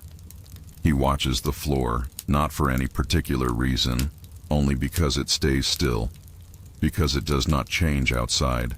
Someone begins to sing. A woman's voice. Not young, not trained, just plain and steady. A lullaby maybe, or a harvest song. The words don't reach him, but the tune does. He closes his eyes for a moment. Not to sleep, only to listen. When the voice fades, he reaches for the cloth on the bench and folds it again. Then he stands, stretches, and moves toward the door. He doesn't put on his coat. The evening is cool, but not cruel. The air has softened with the end of rain, and the wind has grown kinder. He walks without his tools, just down the path behind. The shed toward the tree. The earth is damp underfoot. The grass presses down beneath his steps and does not rise. A low fog begins to form at the edge of the field, hugging the ground like breath that won't lift. He sits beside the stone again, the one worn smooth by years of weather and his own hand. He places his palm on it, fingers open, not pressing, the stone. Holds the cold. He does not speak, not even in his mind. Only breathes. A bat flickers across the sky above, dipping and rising, silent in its hunt. The stars are beginning to gather behind the haze, dim at first, shy to reveal themselves. But they come, as they always do. He leans back against the tree, closes his eyes once more, and lets his shoulders drop. There is nothing else to do tonight, nothing waiting, no sound calling him, no name spoken. He rests there for a long while. The tree keeps its silence, and the field does not ask anything more of him. When he finally rises, it is without effort, without thought. He returns to the shed, steps inside, and shuts the door gently behind him. The crickets begin again. The same rhythm, always. Steady, he wraps the blanket over his legs, lays his head against the wall, and listens. To the wind brushing the corners of the roof, to the beat of his own breath, to the day folding itself inward like a worn piece of cloth. Morning does not come with urgency. It rises quietly, like a breath taken slowly through parted lips. A pale light settles through the cracks in the shed wall. Soft, cool, without weight. Thomas does not move. The blanket has slipped slightly from his shoulder, the edge of it curled beneath his arm, his hand resting loosely beside the empty cup. The tools remain where he left them, clean, lined up by the door. Outside, the crickets have gone quiet. The wind does not stir the grass, and the path behind the shed bears no fresh footprints. The town begins to wake, unaware. A woman opens her shutters, draws a shawl across her shoulders, and steps outside. Without, noticing the stillness in the small building near the field, a boy chases a dog down the lane, laughing, his voice rising and falling, then fading past the corner. At the chapel, the first bell rings, soft, steady, calling for morning prayer. But back at the shed, the door remains closed, no latch moves. No footsteps sound against the boards, only light moves now, crossing the floor, in a long, slow line. It settles gently on the edge of the bench, warming the wood beneath Thomas's hand. He is still, still in the way that does not stir again. Still, in the way that does not open its eyes, but nothing is out of place, no sign of pain, no struggle, only rest, the kind earned not in a single day, but over years, over nights spent at the edge of things, over mornings that began before others dreamed, and waste carried away without witness. There will be no great morning, no gathering of names, no procession, but someone will find the tools, the cloth, the folded gloves, and the shape of a life that never asked to be seen, only useful, only necessary, and perhaps, when the next rain comes, and the pit overflows near the blacksmith's, someone will say his name, once, quietly, then go back to their work. And so the town will continue, because Thomas did, because someone always did. And now, the shovel rests, and the hands that held it no longer ache, and the world, without even knowing, has been kept whole, because he lived beneath.